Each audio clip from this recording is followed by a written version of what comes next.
Okay, तो collection के part 1 के अंदर हमने कुछ चीजें कवर की थी अकॉर्डिंग टू कुछ थियोरेटिकल कॉन्सेप्ट थे और ये सारी चीजें, और कुछ हमने प्रैक्टिकली भी परफॉर्म किया था।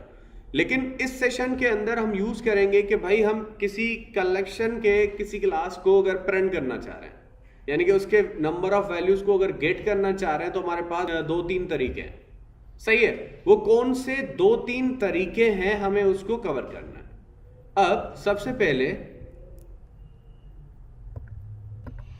ठीक है, तो सबसे पहले यहां पे आते हैं हम और एक एरे लिस्ट बना देते हैं।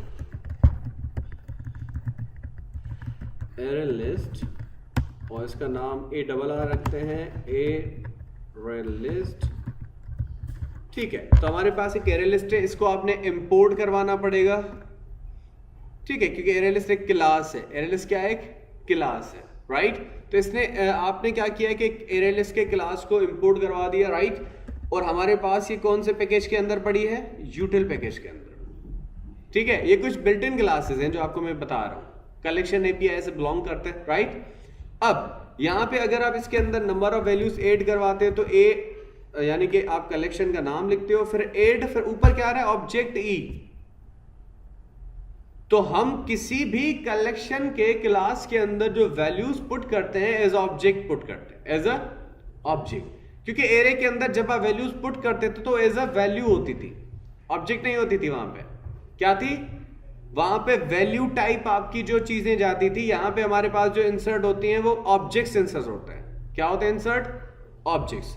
तो अगर मैं यहां पे आके ऐड करवाता हूं इसके अंदर, तो यहां पे देखो ऑब्जेक्ट E क्या मांग रहा है मुझसे?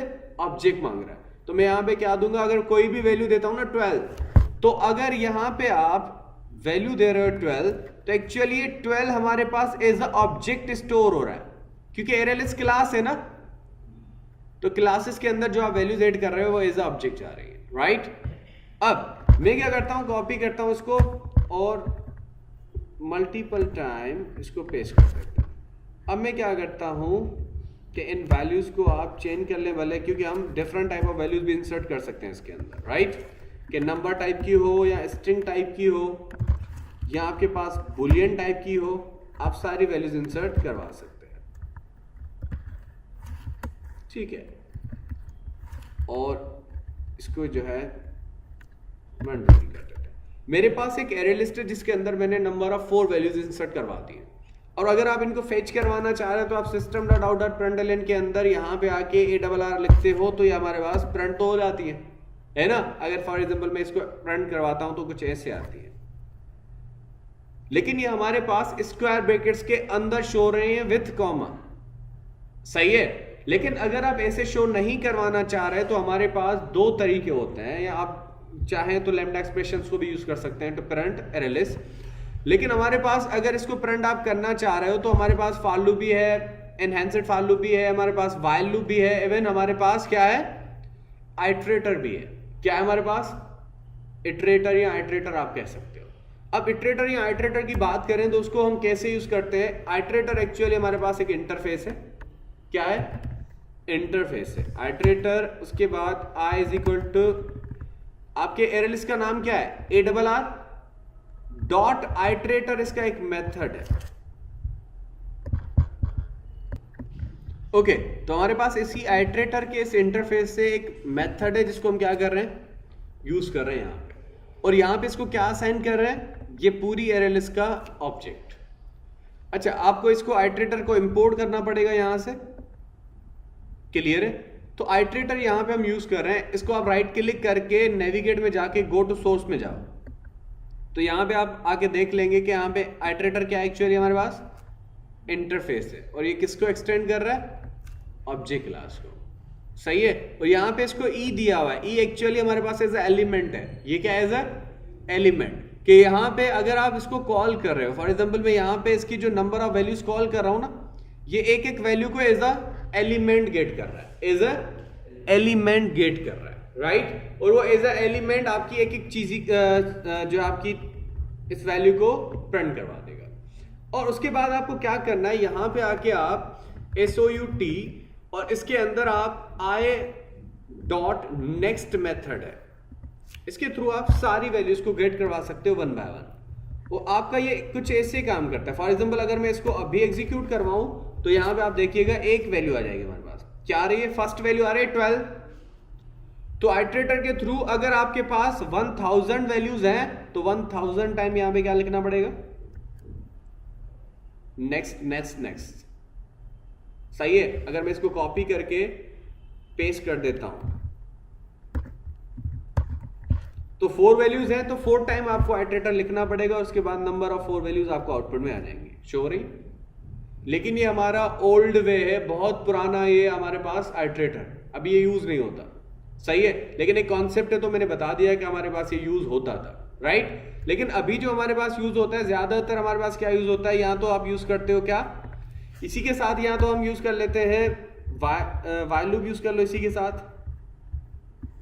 क्या यूज कर लोगे? While loop. मैं यहां पे आता हूं वाइल, और वाइल के अंदर हम बता देते हैं आई डॉट हैज नेक्स्ट। कौन सा मेथड है हमारे पास? Has next. अब हमारे पास यहां पे हम क्या कर रहे हैं, हैज नेक्स्ट मेथड क्या करेगा, हर बार आई से जाके पूछेगा कि हैव यानी कि हैज नेक्स्ट, क्या आपके पास दूसरी वैल्यू है? अगर होगी, फॉर एग्जांपल इसने फर्स्ट टाइम इसको प्रिंट करवा लिया 12 को, सेकंड टाइम इसको, थर्ड टाइम इसको, फोर्थ टाइम इसको, तो बार बार कैसे प्रिंट करवा रहा है पता है? फर्स्ट टाइम आके इस एरे की ये सारी चीजें आइटरेटर मेथड के थ्रू हमने किसको असाइन कर ली? आई को। और यहां पे आके आई से ही हम पूछ रहे हैं क्या आई तुम्हारे पास नेक्स्ट वैल्यू है? अगर होगी तो यहां पे आके प्रिंट कर देगा। समझ में आ रहा है? और अगर आपकी लास्ट में फॉर एग्जांपल 4 वैल्यूज प्रिंट कर ली, उसके बाद यहां पे आके ये लूप पूछेगा हैज नेक्स्ट, तो यहां पे वैल्यू नहीं होगी, तो कंडीशन क्या हो जाएगी? फॉल्स। और आपको ये आउटपुट बस 4 तक ही, यानी कि number of 4 values he print करवाएगा। देखिए सारी वैल्यूज प्रिंट कर रहे हैं। तो आइटरेटर को यूज करके अगर आप व्हाइल लूप यूज करते हो तो इट्स वेरी बेसिक वे। और अगर आप ये भी यूज नहीं करना चाह रहे, आइटरेटर को यूज नहीं करना चाह रहे हैं, तो वी हैव अ, क्या है हमारे पास, मैं इसको कमेंट कर देता हूं, तो हमारे पास है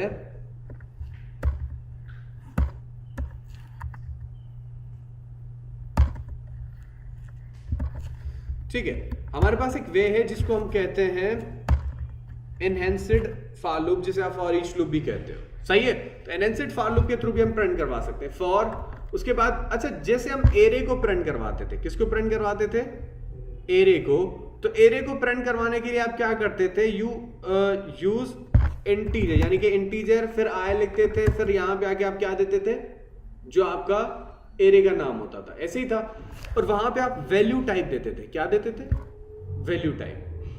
लेकिन यहां पे क्या, ये मैंने कहा ये एज अ ऑब्जेक्ट एड हो रहे हैं, एज अ ऑब्जेक्ट एड हो रहे हैं, तो हम यहां पे आके क्या प्रिंट करवाएंगे?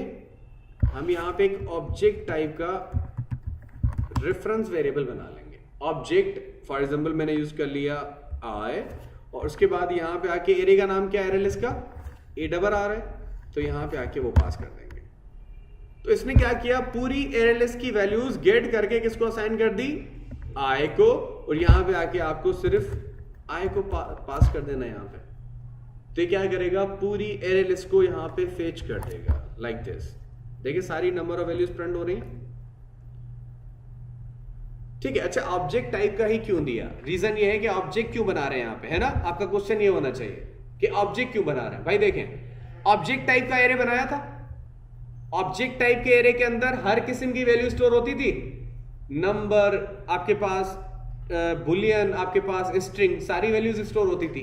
एज इट इज अगर आपके पास ऊपर सिर्फ फॉर एग्जांपल अगर यहां पे आपके पास सिर्फ क्या है? सिर्फ इंटीजर्स हैं। सिर्फ क्या है? इंटीजर्स हैं। तो आप रेपर क्लास इंटीजर का भी यूज कर सकते हो, यहां पे आके ऑब्जेक्ट लिखने की जरूरत नहीं है। अच्छा, लेकिन यहां पे आपको क्या दे रहा है? एरर दे रहा है। कौन सा एरर है? पढ़ लें। Incompatible types, object can not be converted to integer. सही है। लेकिन अगर आप कल को जेनिक्स यूज कर लेते हो इसके साथ, क्या यूज कर लेते हो? जेनिक्स। फॉर एग्जांपल मैंने यहां पे आके इसको इंटीजर पास कर दिया, इंटीजर, तो अब ये इजीली आपका यहां पे प्रिंट करवा देगा। क्यों पता है? क्योंकि उसको पता है कि सारी number of values as integer है। सारी नंबर ऑफ वैल्यूज क्या है? इंटीजर है। इवन अगर आप यहां पे इंट भी लिखते हो तो वो भी प्रिंट करवा देगा, नो प्रॉब्लम, क्योंकि जेनेरिक हमारी टाइप सेफ है ना, वो बता देता है कि नंबर ऑफ वैल्यूज जो भी हैं सिर्फ आपके इंटीजर के हैं। क्योंकि जेनेरिक के अंदर आप क्या बता देते हो कि हम जो भी वैल्यूज इंसर्ट करवा रहे हैं वो सारे इंटीजर टाइप के हैं, सारे क्या है वो इंटीजर टाइप के हैं। तो अगर आप इस सिनेरियो के अंदर यूज कर रहे हो क्या इंट, तो आपका यूज होगा। अगर आप रेपर क्लास यूज करते हो इंटीजर का तो वो भी यूज हो जाएगा। इवन अगर आप ऑब्जेक्ट यूज करते हो तो वो भी यूज हो जाएगा, no problem. It's up to you कि what kind of thing which you are going to use. लेकिन ये याद रहे कि अगर आपने ऊपर यहां पे जो है फ्लोट लगा दिया, क्या लगा दिया, फ्लोट, तो नीचे अब आपका इंटीजर यूज नहीं होगा। अब क्या यूज होगा, अब हमारे पास सॉरी यहां पे अगर आप इंट आई यूज करते हो, क्या यूज करते हो, इंट आया, तो अब आपके पास एरर आ जाएगा। अब क्या आएगा, एरर आएगा। इवन रेपर क्लास इंटीजर का भी यूज नहीं होगा। क्यों, क्योंकि हमारे पास हमें पता है कि ऊपर जो हमारी टाइप है वो क्या है, फ्लोट की है, सही है। और यहाँ पे नंबर ऑफ वैल्यूज भी एज ए फ्लोट मांग रहा है, तो आपको पॉइंट के बाद जो है वैल्यूज देनी है, ठीक है। और एफ देना पड़ेगा आपको, एफ देते हैं ना हम, क्लियर।